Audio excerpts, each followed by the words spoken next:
आप देख रहे हैं श्री हरि कृपा आश्रम चैनल। संस्थापक स्वामी श्री हरि चैतन्य पुरी जी महाराज।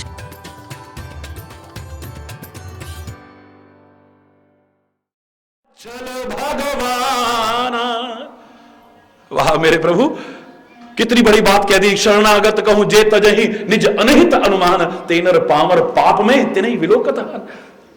ये विभीषण आपके शत्रु का, रावण राक्षस का भाई है। प्रभु इस पर भरोसा मत करो। वो कहते हैं मेरी शरण में आया है, और जो मेरी शरण में आ जाए मैं उसे ठुकरा नहीं सकता हूं। अपराध मेरा काम है।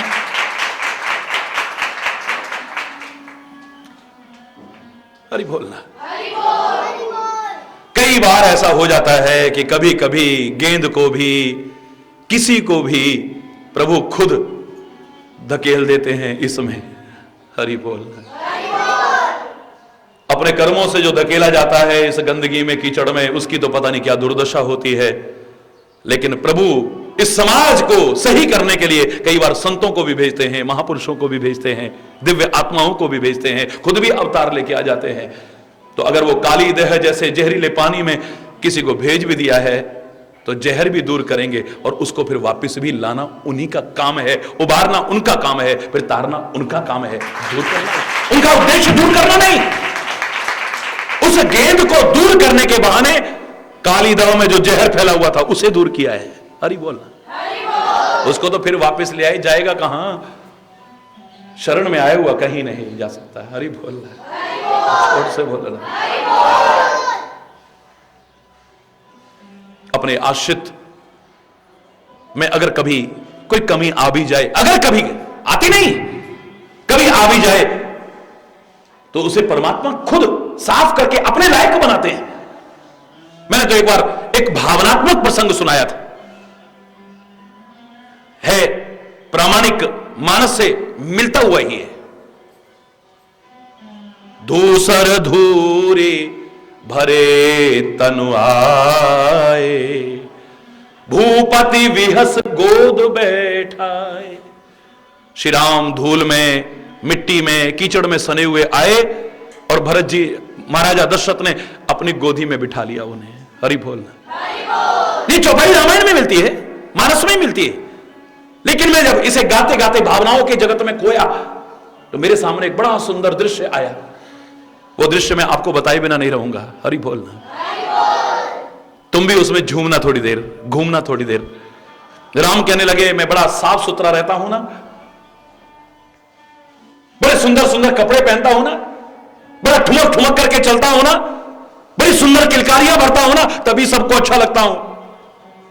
मैं सुंदर हूं ना, मेरी छवि ऐसी है ना, रघुवर छवि के समान रघुवर छवि बनिया, दूसरी ऐसी छवि कहीं है ही नहीं। मैंने खुद कहा था जब इन्होंने पूर्व जन्म में कहा कि आप जैसा पुत्र हमें मिल जाए। हरि बोल। हरि बोल। हरि बोल। हरि बोल।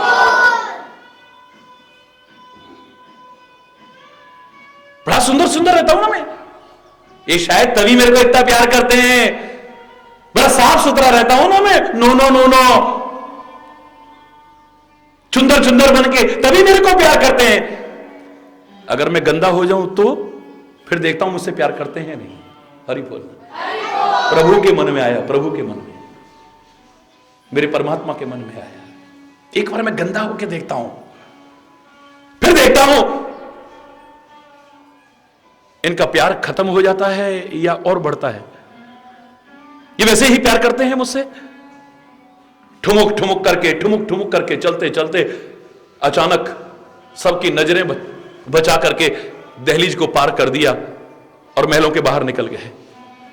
महाराजा दशरथ ने कह रखा था कि श्री राम को कभी भी रोकना मत, टोकना मत, इनकी मर्जी के अनुसार चलने देना इन्हें। हां, कभी कोई कष्ट पहुंचे तो एक क्षण का विलंब मत करना, वहां पर रक्षा भी करना और मुझे भी तुरंत बुला लेना। आज्ञा थी, रोकना नहीं है, टोकना नहीं है। राम जा रहे हैं तो चाहते हुए भी रानियां रोक नहीं पा रही हैं। हरि बोलना। रोक नहीं पा रही है, टोक नहीं पा रही है। रनिवास की मर्यादा है, अब बाहर तो नहीं जा सकती है, दास दासियों को दौड़ा दिया है, जाओ ध्यान रखना, और जहां जाते हैं इन्हें जाने दो, निगाह रखना बस।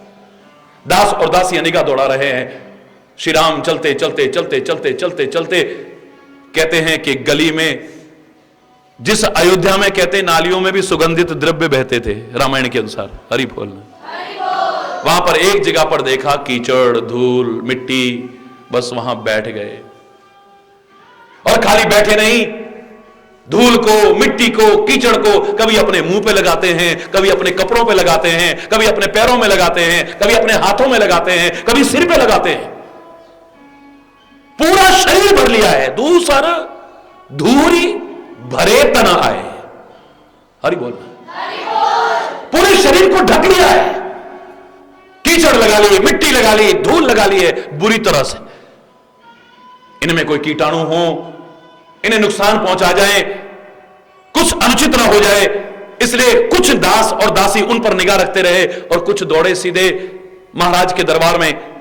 कोई आवश्यक मीटिंग चल रही थी, लेकिन श्री राम से संबंधित कोई बात कहनी हो तो छूट थी। कभी भी कोई आकर के महाराज की जय हो करते हुए सीधे अंदर आओ और बताओ, गुप्त वार्ता भी रुक जाती है।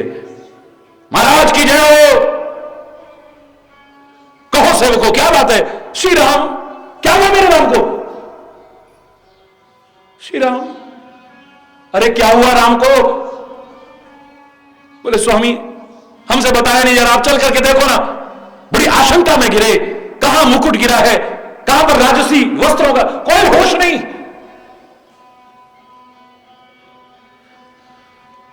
वो तड़फ, वो व्याकुलता लिए हुए महाराज दशरथ भागे जा रहे हैं, दास दासियां पीछे पीछे दौड़ रहे हैं, मंत्री सभासद पीछे पीछे दौड़ रहे हैं, और जाके वहां पहुंचे जहां पर नाली के किनारे पर श्री राम बैठे हैं और कीचड़, मिट्टी, धूल लगाते जा रहे हैं, अपने पर लगाते जा रहे हैं, लगाते जा रहे हैं। दशरथ ने देखा, मुस्कुराए, वाह,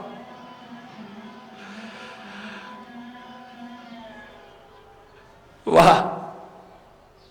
और इतना ही नहीं किया, वो चक्रवर्ती सम्राट इंद्र भी जिसे आगे बढ़कर के सिंहासन देता है, वो महाराजा दशरथ खुद भी वही नाली के किनारे पर बैठे और बड़े प्यार से अपनी गोदी में बिठाया, अपने राजसी वस्त्रों से पोंछने लगे। राम की तो आंखों में आंसू आ गए, बिलक बिलक करके रोने लगे। क्या हुआ राम? क्या कोई कष्ट हो रहा है? क्या कोई पीड़ा हो रही है? कोई परेशानी है? तुम रो क्यों रहे हो?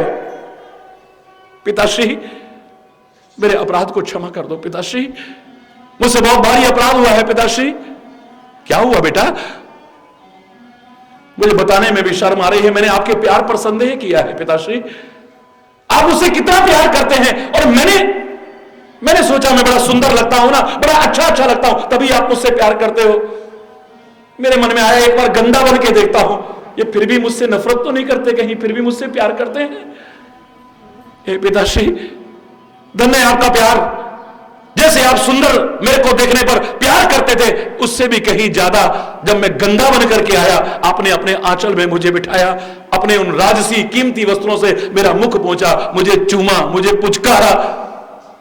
आप इस प्यार के सामने अपनी उस गलती को याद करके अब बड़ी शर्मिंदगी का सामना करना पड़ा मुझे। पिताश्री मुझे माफ कर देना, पिताश्री मेरे अपराध को माफ कर देना, मुझसे बहुत भारी गलती हो गई है पिताश्री। महाराजा दशरथ की आंखों में भी आंसू आ गए, कहने लगे राम तुम मेरे बेटे हो, पुत्र हो मेरे। हम संसार के तुच्छ माता पिता भी अपने आश्रित बच्चों की गंदगी को देख करके नफरत नहीं करते हैं, बल्कि उसे साफ करके अपने लायक, अपनी आंचल में, अपनी गोदी में बिठाने लायक खुद बना लेते हैं। अगर तुम्हें सचमुच आज शर्मिंदगी हो रही है और सचमुच तुम अपनी गलती की क्षमा याचना मांगना चाहते हो, तो हे राम बस वचन दे दो, जैसे हम संसार के तुच्छ माता पिता भी अपने बच्चों की गंदगी से भी नफरत नहीं करते हैं, ऐसे किसी भक्त में भी जो आपके आश्रित हो, कभी कोई विकार आ भी जाए उससे नफरत मत करना, उसे खुद पावन कर लेना, उसे सुभग बना लेना, अपने लायक उसे कृपा करके खुद बना लेना। अगर उसमें कहीं कोई कमी आ जाए, अगर कहीं कोई दोष आ जाए, अगर कहीं विकृति आ जाए, आप कृपा करके उसे साफ कर लेना।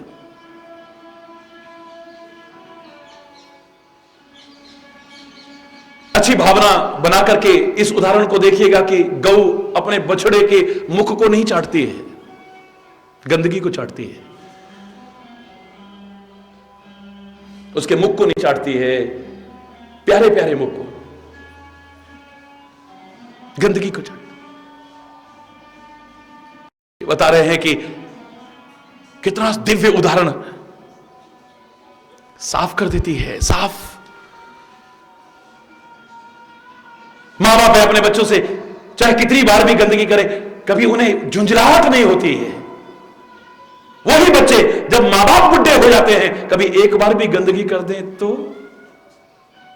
हाय हाय हाय, तो मेरे मुंह से न कहलवाओ तो ज्यादा अच्छा है।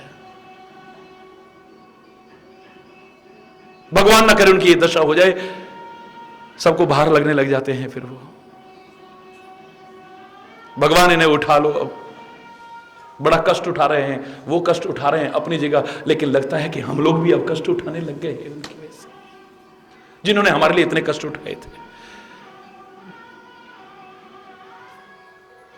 100 बार हमने एक चीज को पूछा, हमारे मां बाप कभी झुंझलाए नहीं, ये क्या है बेटा? गुलाब। मम्मा ये क्या है बेटा? गुलाब। मम्मा ये क्या है बेटा? गुलाब। मम्मा ये क्या है बेटा? गुलाब। कभी देखना आप 100 बार भी पूछेंगे, छोटा सा बच्चा उत्सुकतावश 100 बार हम बताते हैं बड़े प्यार से।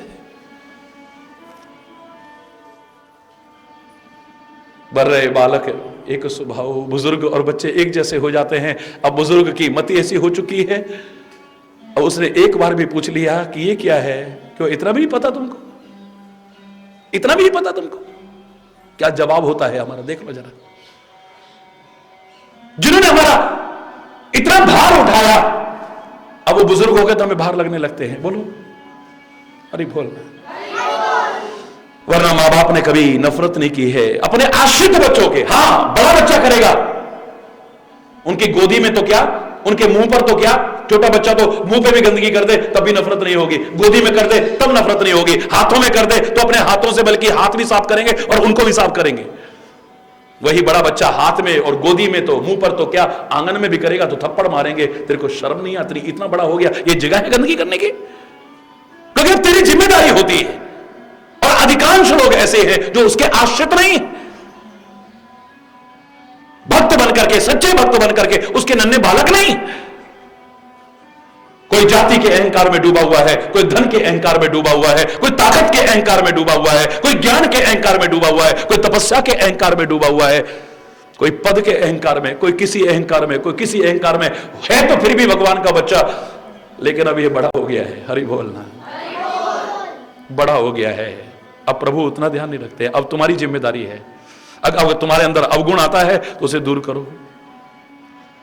तुम प्रभु के निवास अपने हृदय कैसे बना पाओगे? जब अब तुम्हें जिम्मेदारी बनती है कि अवगुण तजी सबके गुण गही। बोलो अवगुण तजी। अगर तुम अपने आप को बड़ा समझने लगे हो, अब खुद सफाई करो अपनी। बोलो ये रीति नहीं है? यही रीति है ना? अब तुम्हें अपनी गंदगी खुद साफ करनी पड़ेगी, मां नहीं करेगी।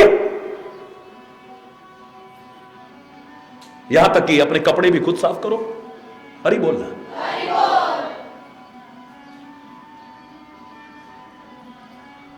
अब तुम्हारी जिम्मेदारी है। बड़े हो गए हो तुम, अब छोटे बच्चे नहीं हो। ये क्या गंदगी फैला रखी है? चलो कपड़े वहां रखो, बस्ता वहां रखो, किताबें वहां रखो। अब तुम्हारी जिम्मेदारी है। जब तक तुम छोटे थे मां की जिम्मेदारी थी। अब तुम्हें खुद कोशिश करनी पड़ेगी अवगुणों को छोड़ करके। पर अवगुण और गुण में भेद कैसे करोगे अगर तुम्हें विवेक ना हुआ तो? सत्य और असत्य में भेद कैसे करोगे? निर्णय करने की क्षमता तुम्हारे अंदर कैसे आएगी अगर विवेक ना हुआ तो? विधि निषेध का, सही गलत का निर्णय कैसे कर पाओगे अगर विवेक ना हुआ तो? विवेक सत्संग से मिलेगा, तो सत्संग करो, कभी कुसंग में मत फंसना। हरि बोलना। अच्छा संग करना, अच्छा संग करोगे तो विवेक जागृत होगा। और रामायण में अन्यत्र कहा है, अस विवेक जब दे विधाता तब तज दोष गुण ही मन राता। जब विवेक जागृत हो जाएगा तो फिर तुम्हें कोशिश नहीं करनी पड़ेगी, फिर ये मन अपने आप ही गुणों की ओर अग्रसर होता है और दोषों का परित्याग करना शुरू कर देता है। ये प्रारंभिक स्थिति है। जो अभी जैसे तैसे जीवन जी रहा है उसके लिए कहा है कि पाप को छोड़ो, पुण्य करो, बुरा छोड़ो, अच्छा करो, अधर्म छोड़ो, धर्म की ओर आओ, अवगुणों को छोड़ो, गुणों को ग्रहण करो। रामायण में ऊंची क्लास में जाकर के तो कहा ये दोनों ही मामले गड़बड़ हैं, ना गुण रखो ना अवगुण रखो। हरि बोल।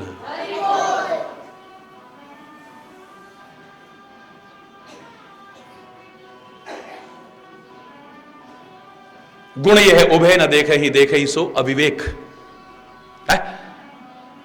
अगर गुण और अवगुण दोनों में यदि लिप्त हो तो तुम अभी भी विवेकी नहीं हो, अविवेकी हो। ये तो बहुत ऊंची क्लास की बात हो गई है, पहुंचना है वहां तक, लेकिन पहले और इस क्लास में तो आगे बढ़ लें। इस क्लास में यही है कि हम जैसा तैसा जीवन जी रहे हैं, चाहे जैसा चिंतन रख रहे हैं, चाहे जैसे कर्म कर रहे हैं, चाहे जो खा ले रहे हैं, चाहे जो सोच जा रहे हैं, चाहे जहां चले जा रहे हैं, चाहे जो इन हाथों से कर ले रहे हैं, चाहे जो देख लेते हैं, चाहे जो सुन लेते हैं, चाहे जो सोच लेते हैं, ना ना ना ना, प्रभु का निवास अगर अपने हृदय को बनाना चाहो तब तो तुम्हें ध्यान देना पड़ेगा कि अवगुण तजी सबके गुण लही, अवगुण तजी।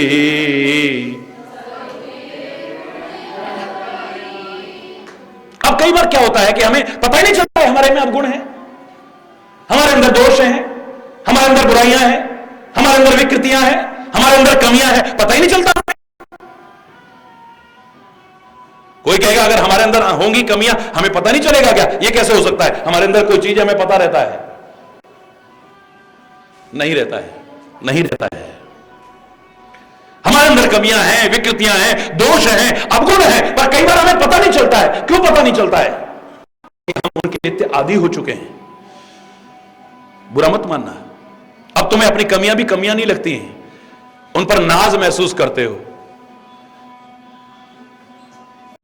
बुराइयां बुराइयां नहीं लग रही हैं, अपना भ्रष्टाचार भी अब तुम्हें भ्रष्टाचार नहीं लग रहा है, अपनी बेईमानी भी बेईमानी नहीं लग रही है अब तुम्हें।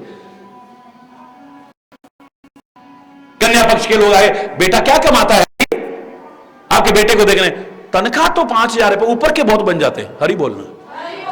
अब तो कितनी शान से कह रहे हो तुम, कितनी शान से है?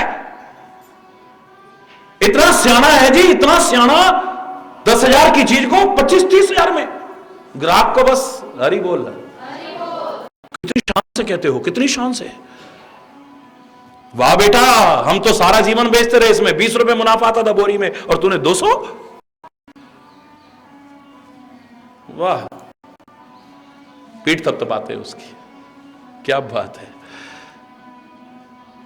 जिन कमियों को, जिन दोषों को, जिन विकृतियों को, जिन गंदी आदतों को हम रोज जीवन में इस्तेमाल करते हैं, अब हमें उनकी कमी नजर नहीं आती है। आदी हो जाते हैं हम, हैबिचुअल हो जाते हैं, अभ्यस्त हो जाते हैं। बोलो, शराब की बोतल का ढक्कन पहली बार किसी के आगे खोला, उसे दुर्गंध का एहसास होता है। पहली बार शराब उसकी जबान पर लगाई, वो थू थू थू थू करता है, कड़वेपन का एहसास होता है, तीखेपन का एहसास होता है, जैसा लोग बताते हैं। पहली बार उसके अंदर जबरदस्ती डालो तो छाती पे जलन के मारे हाथ मारता है।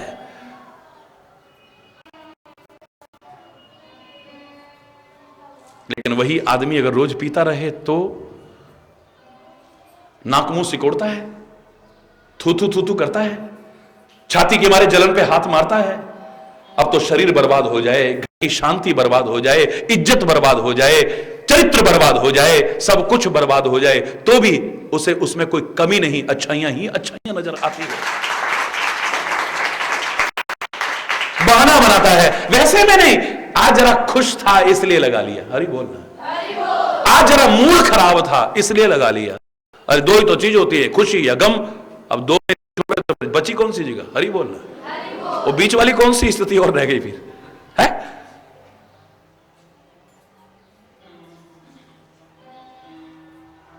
जो कभी बीड़ी ना पीता हो उसके पास से भी कोई निकले ना बीड़ी पी करके तो उसे उल्टी सी आने लगेगी दुर्गंध के मारे। और लोग बीड़ी भी, सिगरेट भी, चिलम भी सारा दिन धू धू धू धू धू है इंजन चलाते रहते हैं। उन्हें क्यों नहीं नफरत होती है? आदी हो चुके हैं।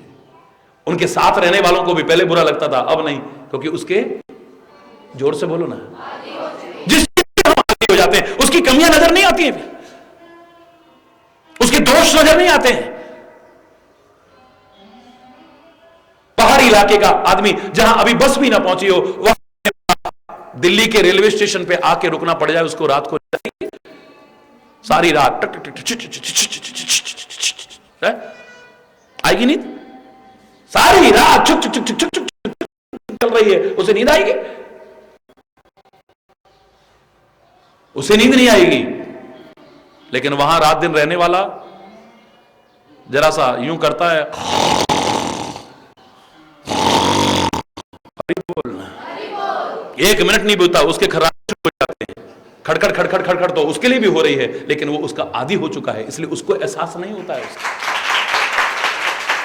किसी शुगर मिल के पास से निकलोगे, किसी शुगर मिल के पास से निकलोगे, किसी केमिकल की फैक्ट्री के पास से निकलोगे, आपको दुर्गंध का एहसास होगा, क्योंकि आपके आसपास फैक्ट्रियां हैं ही नहीं, तुम्हें बदबू आएगी, नाक बंद करोगे।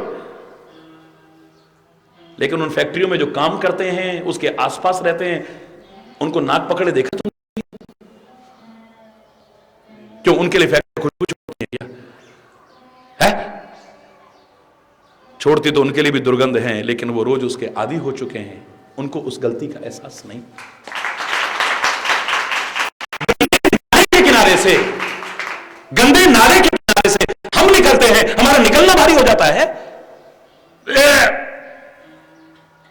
गंदे नाले के किनारे से हमारा निकलना भारी हो जाता है, और लोग वहां झोपड़ियां बना के रहते हैं, वहां खाते हैं, वहां पीते हैं, जीवन का हर क्रियाकलाप करते हैं, उनके बच्चे वहां खेलते हैं। क्यों? क्यों?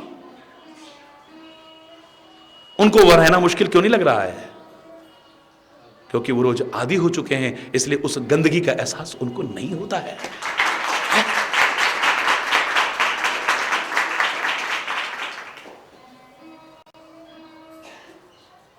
जिन दोषों के, जिन विकारों के, जिन गंदे व्यसनों के, जिन बुराइयों के हम आदी हो जाते हैं, उसकी कमी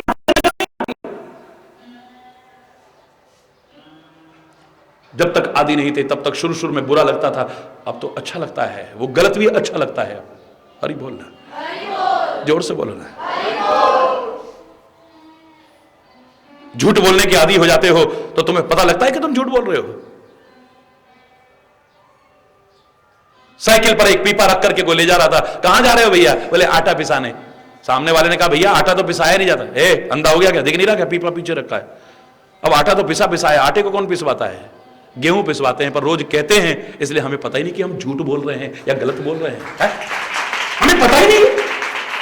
रोज बोलते बोलते बोलते बोलते हम इतने आदी हो चुके हैं, हमें एहसास ही नहीं।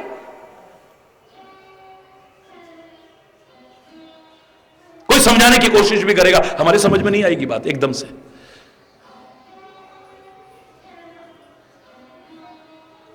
एक पंडित जी खाली ज्योतिष के कारण नहीं, अपने अच्छे जीवन आचरण और प्रभु कृपा के कारण त्रिकालज्ञ बन गए, एक संत रूप हो गए। हरि बोलना। और उनके मुंह से जो निकलता था ज्योतिषीय गणना के आधार पर नहीं गाली, अपनी ध्यानावस्था में जो निकल गया वो सच होता था।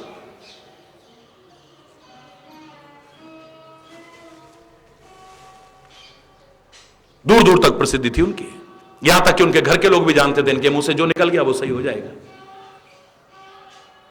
एक दिन पूरे परिवार को इकट्ठा करके बोले बच्चों, आज मैं तुमसे एक बात कहना चाहता हूं, ध्यान से सुनना। बहुत पुरानी कथा है ये। सब सम्मान करते थे, हाँ पिताजी, हाँ दादाजी, हाँ स्वामी, जो अपने अपने हिसाब से बोले, हाँ बताओ ना। हरि बोल। बेटा फलाने दिन इतने बज करके इतने मिनट पर हमारी मृत्यु हो जाएगी। लोगों ने रोना धोना शुरू कर दिया।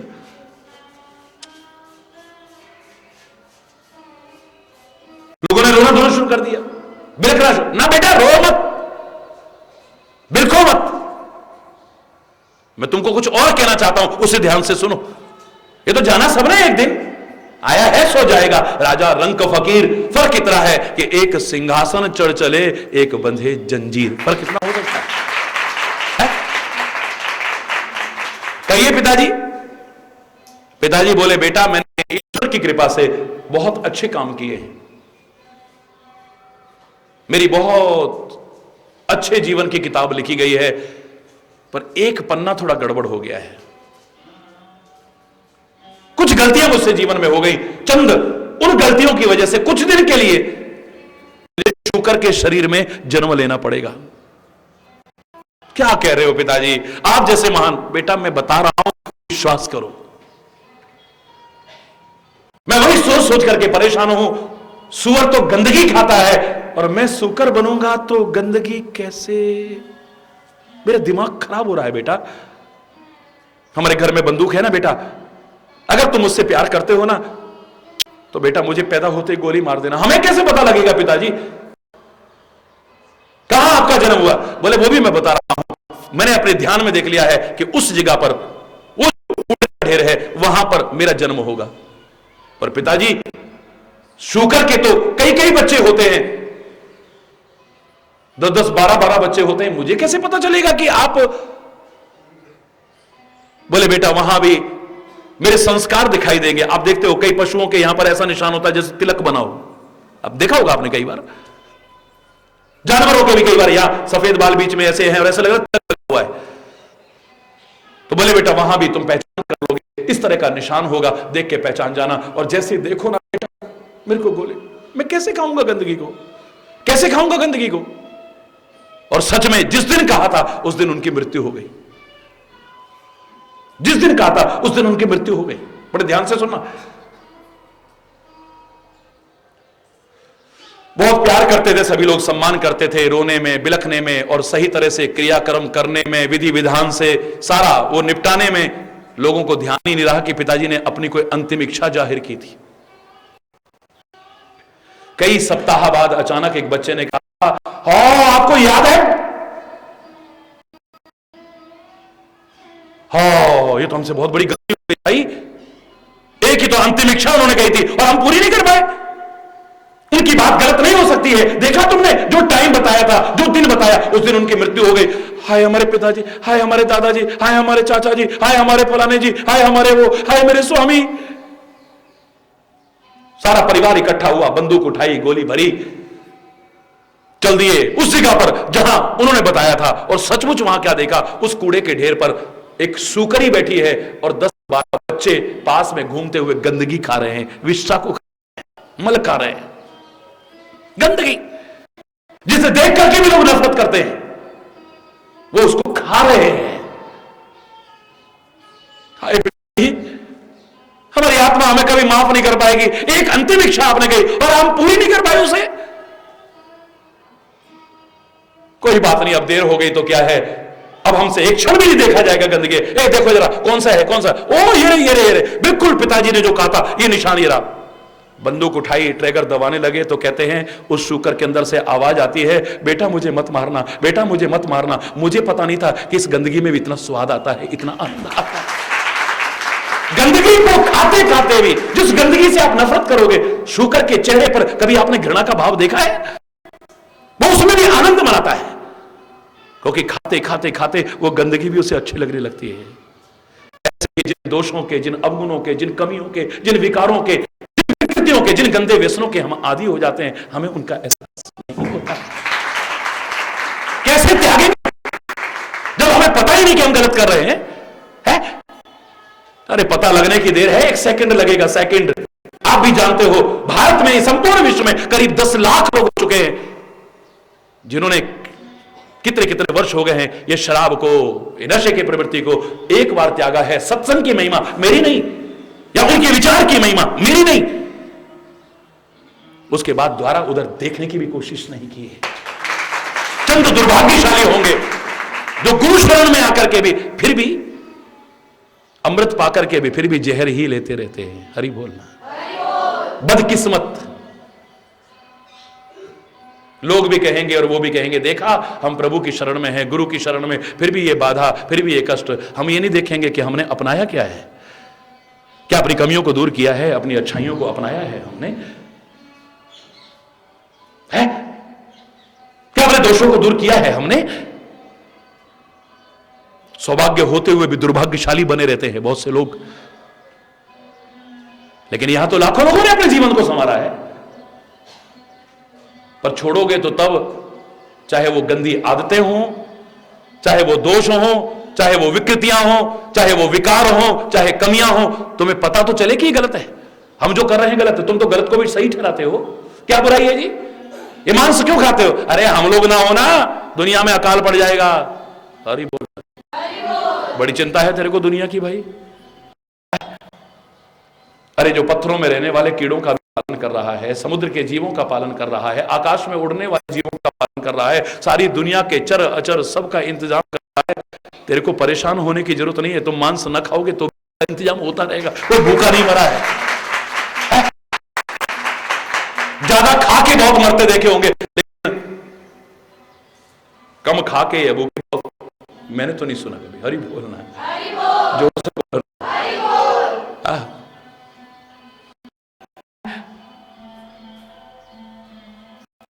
ही तो है, एक मांसाहार है, एक शाकाहार है, करने लायक। तेरे करने लायक क्या है तू जानता है?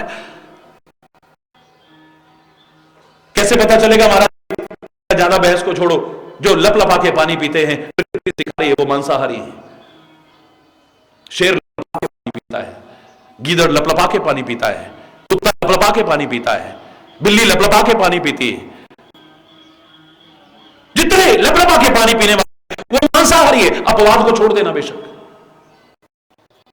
लेकिन गौ, भैंस, बकरी गट गट करके, घूट घूट करके पानी पीते हैं, वो मांस से मुंह मार ही नहीं सकते हैं। तुम शास्त्रों से ना सीख सको, संतों महापुरुषों से ना सीख सको, अपनी बुद्धि और विवेक से ना समझ सको, जानवरों से सीख लो। शेर के सामने पूरी, पकवान, खीर, मिष्ठान सारे रख दो, हाथ भी नहीं लगाए, मुंह भी ना मारे। भैंस के आगे मांस डाल दो, गाय के आगे मांस, मुंह भी नहीं मारे। मैं तेरे से पूछ रहा हूं, तो घूंट के पानी पीता है या लपलपा के हैं घूंट घूंट के? तो फिर मांस काहे को खाता है? क्या तेरे को इतनी समझ नहीं आ रही है? अरे बोलना, जोर से बोलना। तू तो जानवर से भी बदतर है। जानवर कहकर के भी जानवर का अपमान करना होगा। कई बार हम जानवर की गाली देते हैं लोगों को, मुझे लगता है जानवर भी रोते होंगे। जो बेईमान आदमी होता है, भ्रष्ट आदमी होता है, नीच आदमी होता है, लोग क्या गाली देते हैं, मेरे मुंह से अच्छी नहीं लगे, ये बड़ा कुत्ता आदमी है। कुत्ता भी रोता होगा, मैं कितना वफादार हूं, और ये कैसे नीच लोगों को मेरा नाम लेके कह रहे हैं। हरि बोलना, जोर से बोलना है। रोते होंगे वो भी। हरि बोलना है। जानवर से भी बदतर हो गए हैं कई बार, तो हम कई जगह पर गहराई से सोचना का भी। अब हमें पता ही नहीं है कि गलत है, क्या छोड़ेंगे हम? अवगुण को क्या छोड़े जब हमें पता ही नहीं कि अवगुण है? वरना कितनी देर लगती है? लाखों लोगों ने कैसे छोड़ा? महाराज जी ने कोई जल करके थोड़ी दिया था। महाराज जी ने कोई ऐसी दवाई नहीं दी कि उनके खाने में देना और उसमें मिला के। मैं इन नाटकों में नहीं ना लगाता हूं, ना कोई ताबीज, ना मैंने कोई झाड़ फूक की है। एक चिंतन दिया है, उसी को अपना करके करोड़ों लोगों ने जीवन संवारा है। तुम चाहो तो क्या नहीं संभाल सकते हो?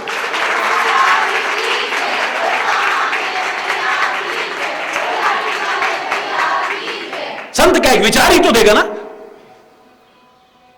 कोई आया, महाराज जी क्या करूं, मैं छोड़ना चाहता हूं शराब को, लेकिन मुझसे छूटती नहीं है, मैं छोड़ना चाहता हूं। पता है मैंने क्या करा?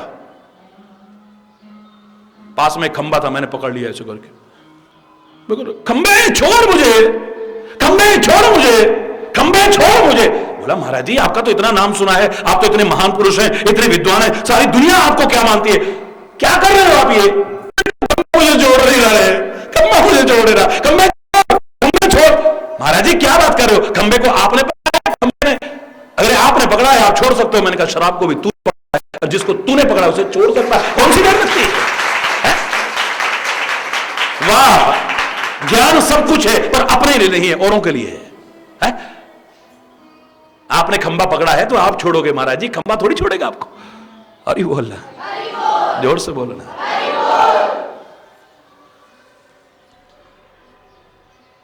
पर क्या करें अब, हरि बोल। पहले पता तो चले कि हम गुणों में हैं या अवगुण में हैं, सही कर रहे हैं गलत करें, तभी तो त्यागेंगे हम। असविवेक जब दे विधाता,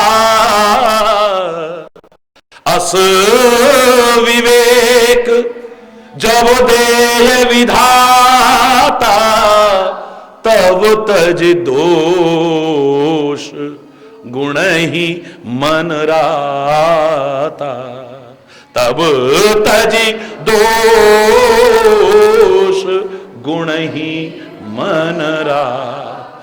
या तो ये हो और या फिर ये चिंतन हमारे अंदर विकसित हो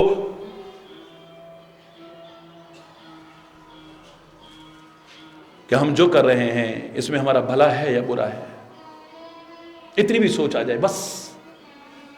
आजकल आदमी हर देखो व्यवसायी हो गया है, हर आदमी व्यवसायी हो, महाराज जी सब व्यवसायी हो गए, बस बिजनेसमैन हो गए पूरे पक्के।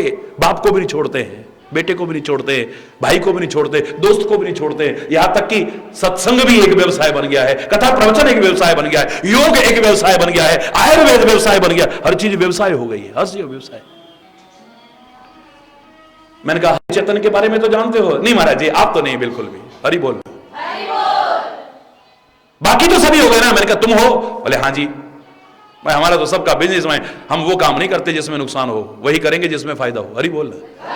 जिस काम में तुम्हें पता लग जाए कि इसमें लॉस होगा करोगे उसे? बोलो ना, जोर से बोलो ना। और जिसमें पता लग जाए प्रॉफिट उसे करोगे कि नहीं करोगे?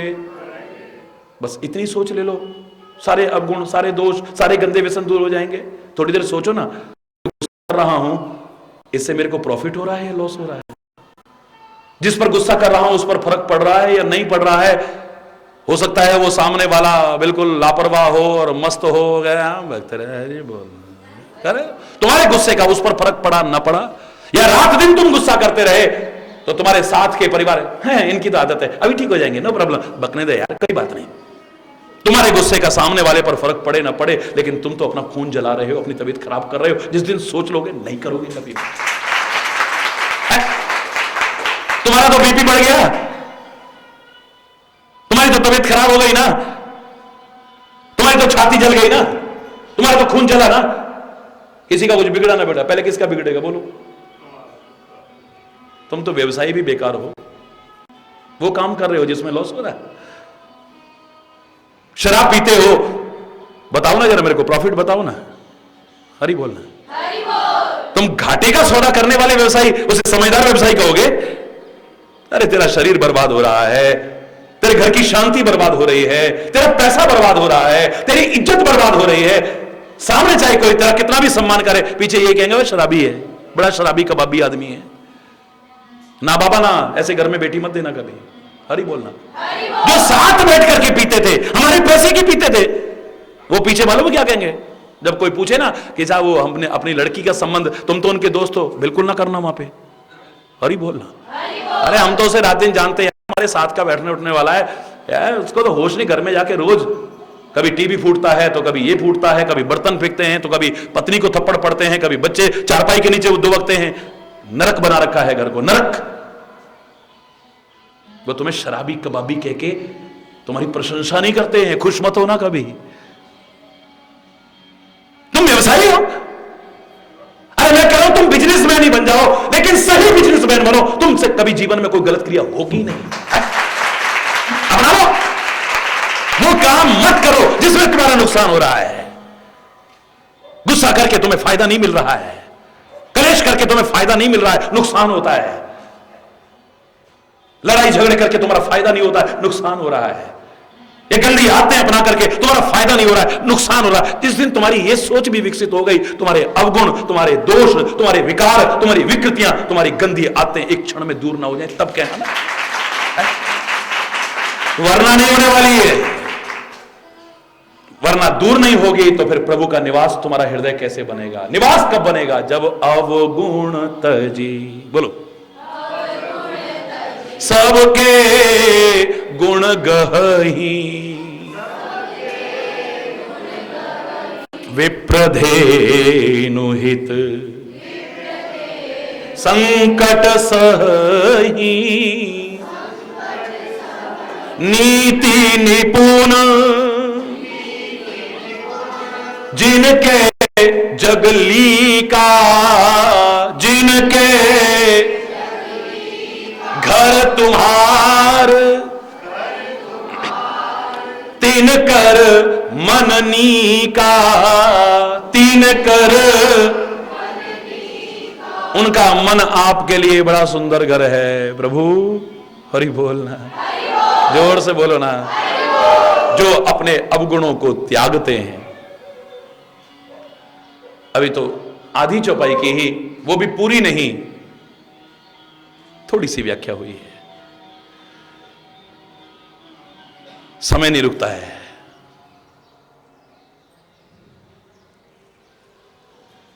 मजबूरन इस निवास की चर्चा भी आज यहीं रोकनी पड़ रही है, उसी की कृपा से। कल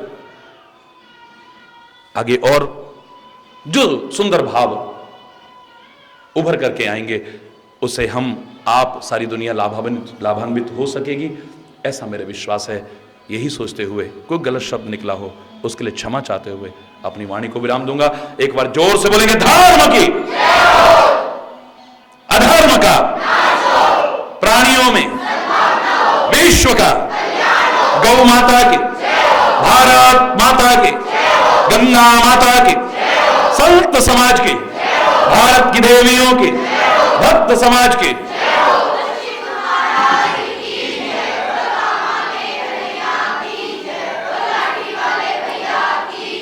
बोलो वृंदावन बिहारी, जय जय श्री राधे श्याम राम। हरि बोल, हरि बोल, हरि बोल।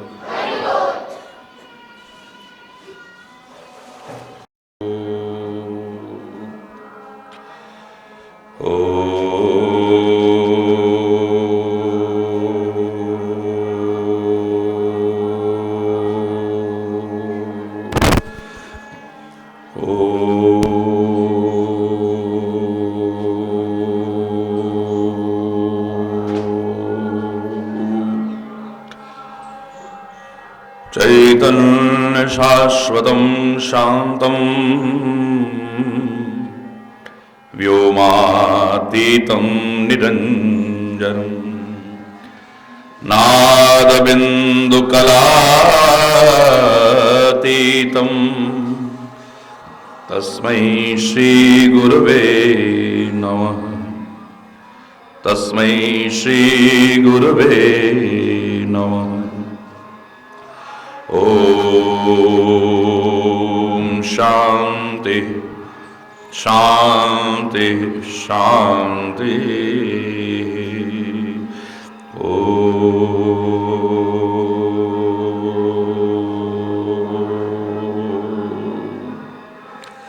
अवगुण तजे सबके गुण गही, अब गुण तजे सबके गुण गही, विप्रधेनु हित संकट सही, विप्रधेनु नीति निपुण जिनके जगली का, नीति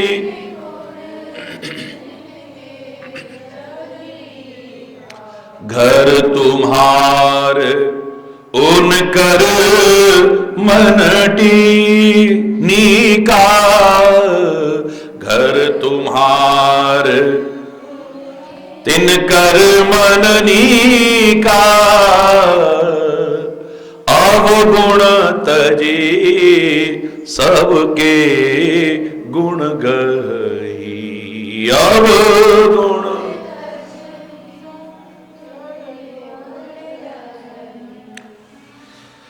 हे परमात्मा, जो अवगुणों को छोड़ करके सबके गुणों को ग्रहण करते हैं, हरि बोल।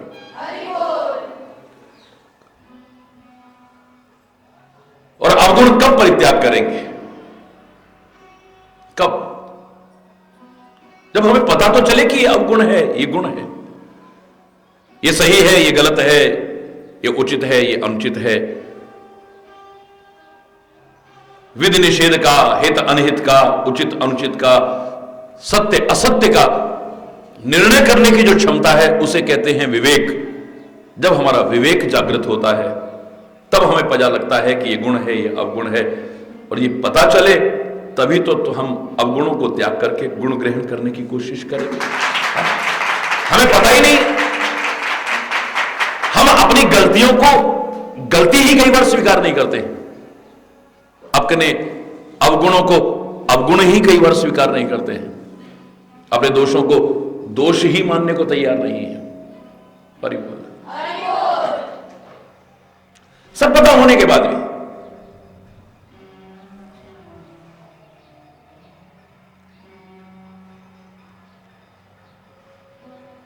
जब समझेंगे नहीं तो दूर कैसे करेंगे उन्हें? जब तक अवगुणों को दूर नहीं करेंगे, अपने जीवन को अच्छा बनाने की कोशिश नहीं करेंगे, अपने आचरण, अपने चरित्र, अपने स्वभाव, अपने चिंतन, अपनी बोली, अपने कर्मों को, अपने जीवन को अच्छा बनाने की कोशिश नहीं करेंगे, तो परमात्मा का निवास अपने हृदय को कैसे बना पाएंगे? चाहे जैसा जीवन बना रहे हैं, चाहे जैसा भोजन कर रहे हैं, चाहे जो बोल लेते हैं, चाहे जो देखते हैं इन आंखों से, चाहे जो सुनते हैं इन कानों से, चाहे जहां चल करके चले जाते हैं, चाहे जो कर्म इन हाथों से करते हैं, मन और मस्तिष्क में पता नहीं क्या क्या चिंतन कर बैठते हैं, कोई नियंत्रण ही नहीं है हमारा, कोई अंकुश ही नहीं है हमारा। ये जीवन इन इंद्रियों को घोड़ों से उपमा दी जाती है, घोड़े। और मैंने हमेशा कहा है, घोड़े जब तक हमारे नियंत्रण में हो, हमारी यात्रा निर्विघ्न पूर्ण हो सकती है। अगर घोड़े ही अनियंत्रित हो जाएं, हमारे कंट्रोल में ना रहें, वो कब खड्डे में गिरा देंगे, कब खाई में गिरा देंगे, कोई पता नहीं चलेगा। जब हमारा नियंत्रण ही नहीं है। याद करो, मैंने जब व्रत के बारे में कहा था, व्रत का तात्पर्य ये नहीं कि खाली भूखा रहो।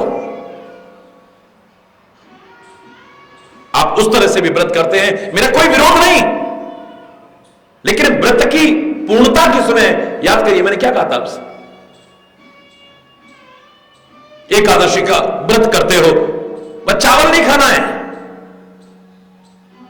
अन्न नहीं खाना है, ये नहीं खाना है, वो नहीं खाना है, बड़ी अच्छी बात है, जो नियम उनका पालन करो, मैं भी करता हूं। लेकिन 5 कर्म इंद्रियां, 5 ज्ञान इंद्रियां और एक मन, इन एकादश पर अगर नियंत्रण न हुआ, एकादशी का व्रत पूरा हो ही नहीं सकता है। खाली भूखे रहने से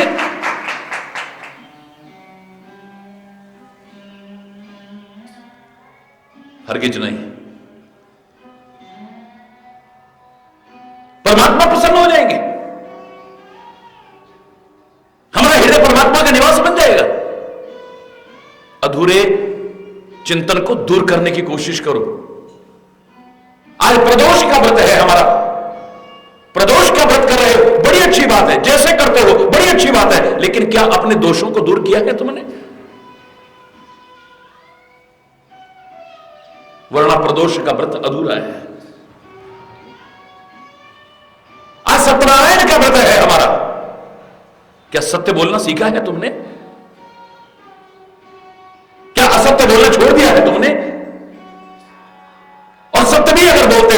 तो कैसा सत्य? प्रिय सत्य, हितकारी सत्य।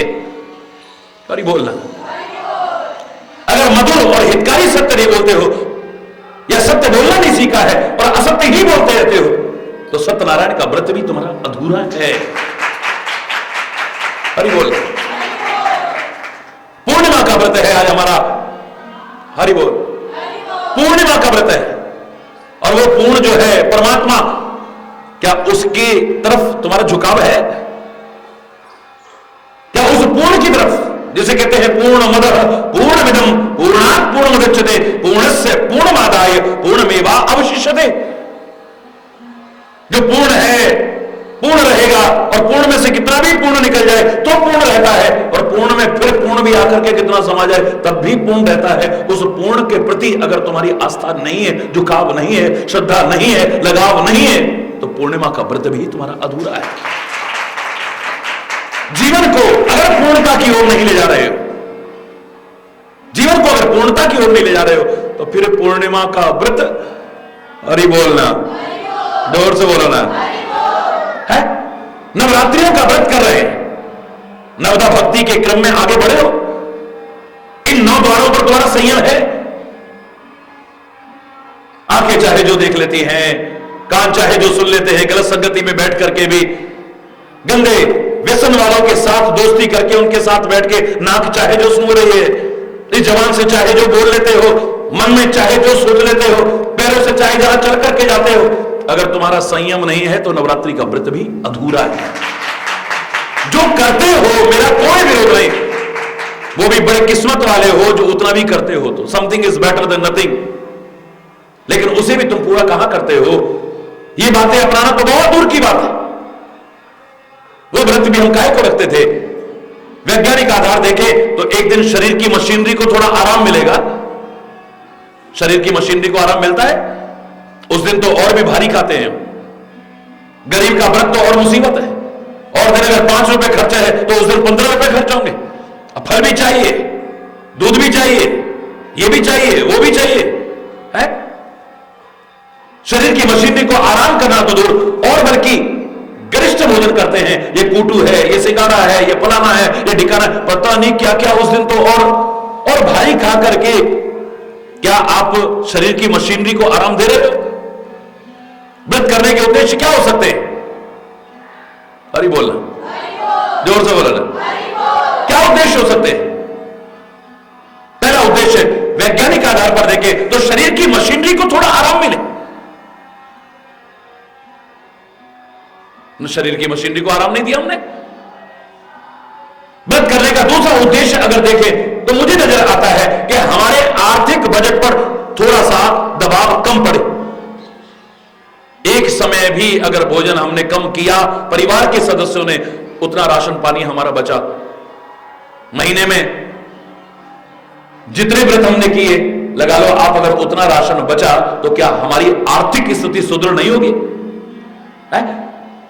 उतनी बचत करके क्या हमने अपने घर की स्थिति को अच्छा बनाने की कोशिश नहीं की? पर होती है बचत। दूसरा उद्देश्य भी नहीं हमने अपनाया।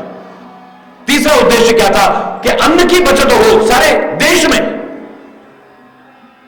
याद करो, जिस समय लाल बहादुर शास्त्री थे प्रधानमंत्री, हमारे देश में बाहर से अनाज मंगाया जाता था, बाहर से अनाज मंगाया जाता था, इंपोर्ट किया जाता था, आयात किया जाता था। वो पहला प्रधानमंत्री था जिसने कहा था कि हफ्ते में एक दिन व्रत जरूर करो। खुद भी व्रत किया करता था, सप्ताह में एक दिन व्रत करता था, और औरों को भी कहा। ये ज्यादा पुरानी बातें नहीं है, देखते देखते 1 साल के अंदर अंदर जो विदेशों से हम अन्न मंगाते थे, विदेशों को बेचना शुरू कर दिया था। इतना अन्न हमारे पास होता। ये उद्देश्य भी पूरा नहीं करा हमने। एक उद्देश्य मुझे और नजर आता है कि व्रत क्यों करते हैं। जब सारा दिन व्रत करेंगे हमें पता लगेगा भूख क्या होती है। जब सारा दिन कुछ नहीं खाएंगे हमें पता चलेगा कि भूख क्या होती है। जब हमें पता चलेगा कि भूख क्या होती है तो अपने दरवाजे पर आए किसी भूखे को दुत्कारने की कोशिश नहीं करेंगे, फटकारने की कोशिश नहीं करेंगे, कम से कम 2 चुटकी आटा तो उसे देने की कोशिश करेंगे। पर हमने तो कोई भी उद्देश्य नहीं अपनाया है। अधूरा रहा हमारा व्रत। मैंने कहा था सारे व्रतों को ढूंढ लो, सोमवार का व्रत करते हो, तुम जैसे करते हो बड़ी अच्छी बात है, लेकिन पूर्णता अगर चाहो तो सोम कहते हैं चंद्रमा को। सोम माने बोलो चंद्रमा, चंद्रमा जो शीतलता का प्रतीक है। क्या हमारा दिमाग ठंडा रहता है? और ही बोलना, सोमवार का व्रत किया, सोम माने है चंद्रमा, इसे चंद्रवार भी कहते हैं। तो क्या चंद्रमा की तरह हमारा दिमाग शीतल है? क्या हमारा दिमाग ठंडा है? जैसे चंद्रमा रात के अंधेरे में भी अपने आप को भी प्रकाशित करता है और औरों को भी करने की कोशिश करता है, ऐसे ही अज्ञान के अंधकार को चीरते हुए क्या ज्ञान के उजालों की ओर हमने बढ़ने की कोशिश की है? जैसे चंद्रमा अमावस्या से पूर्णिमा तक उस क्रम को आगे करता हुआ अपने आप को पूर्णतया आलोकित और दुनिया को भी आलोकित करने की कोशिश करता है, क्या हमने कोशिश की है? हमारे तो बात बात में दिमाग तमतमाए रहते हैं। हरि बोल रहा, मियां रोते क्यों? बोले सूरत ही ऐसी बेवजह, चाहे जिससे चाहे जो बोल दो, चाहे जिससे लड़ लो, चाहे जिससे चाहे जो बक दो। हरि बोल रहा, जिस वजह से ना तो लोगों में हमारे संबंध ठीक रह पा रहे हैं, ना घर में संबंध ठीक रह पा रहे हैं, ना मिलने जुलने वालों में संबंध ठीक रह रहे। क्या दशा कर रखी है हमने संबंधों की, सोच लो। हरि बोल रहा, सोमवार का व्रत किया है, सोमवार को चंद्रवार भी कहते हैं, सोमवार चंद्रमा भी है, लेकिन चंद्रमा की तरह शीतलता नहीं है, दिमाग ठंडा नहीं है। चंद्रमा की तरह अंधेरे में भी उजालों की ओर बढ़ने की कोशिश, खुद अपने जीवन को आलोकित और औरों को भी अंधकार से बचाने की कोशिश की नहीं, तो सोमवार का व्रत हमारा अधूरा है। मंगलवार का व्रत किया हमने, लेकिन मंगल भवन अमंगलहारी का तो चिंतन किया ही नहीं, मंगलमय शुभकामनाएं लोगों को की नहीं, अपने जीवन को मंगलमय बनाने की कोशिश की नहीं।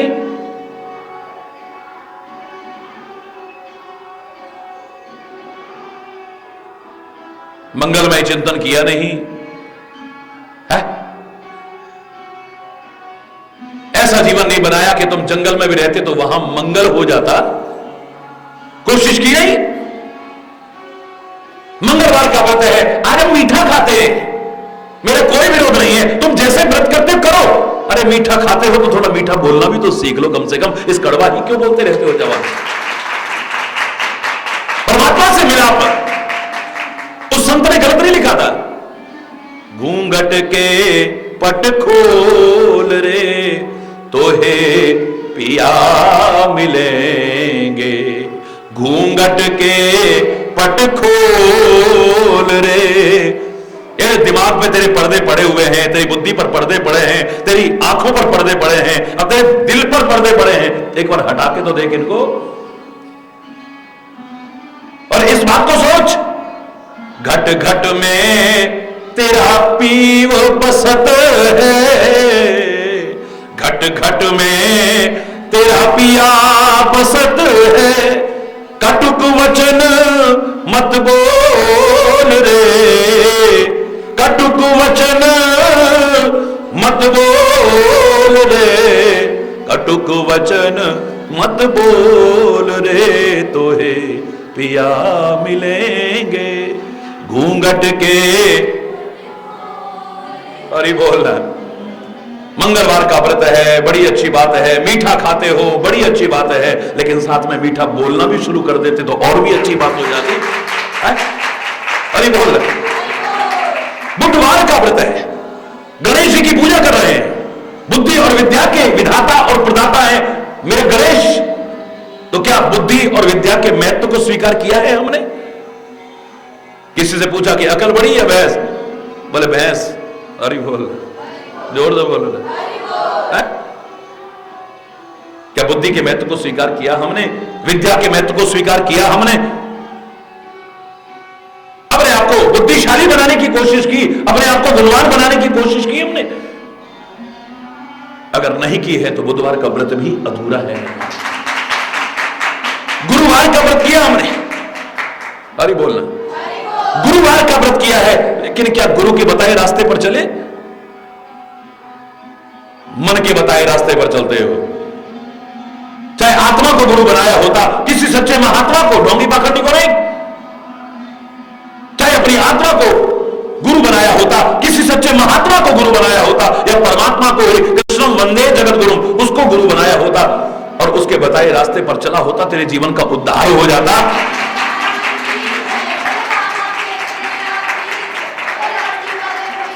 गुरुवार का व्रत किया है लेकिन गुरु के बताई राह पर चलने की कोशिश नहीं की तो अधूरा है गुरुवार का व्रत भी।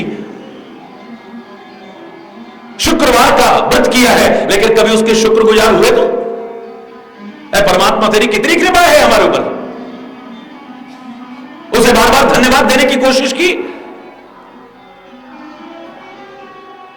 बल्कि और हम तो एहसान फरामोश हो जाते, क्या दिया भगवान ने हमको, हमने मेहनत करी तब। अरे बोलना, साल भर मेहनत की तूने और अभी ओला पड़ जाए तो मेहनत का अपना महत्व है लेकिन उसकी कृपा के महत्व को भी नकार नहीं सकता है? अरे बोलना, जोर से बोलना है? अरे शुक्रवार का व्रत किया है तो कभी शुक्रगुजार हुआ है उस परमात्मा का, अपने माता पिता का, अपने सदगुरु का, अपने संतों का, अपने ऋषि मुनियों का, अपनी भारत भूमि का, इनका कभी शुक्रगुजार हुआ तो? ओ ना शुक्रे, हरि बोलना। शुक्रवार का व्रत किया है, आज संतोषी माता का पूजन किया है, बड़ी अच्छी बात है, करो, करते रहना, लेकिन क्या तुम्हारे अंदर संतोष आया? कहते रहे खाली गौधन गजधन बाजधन और रतन धन खान, जब आवे संतोष धन सब धन दूर समान। खाली जवान से कहा है बस, हरि बोलना।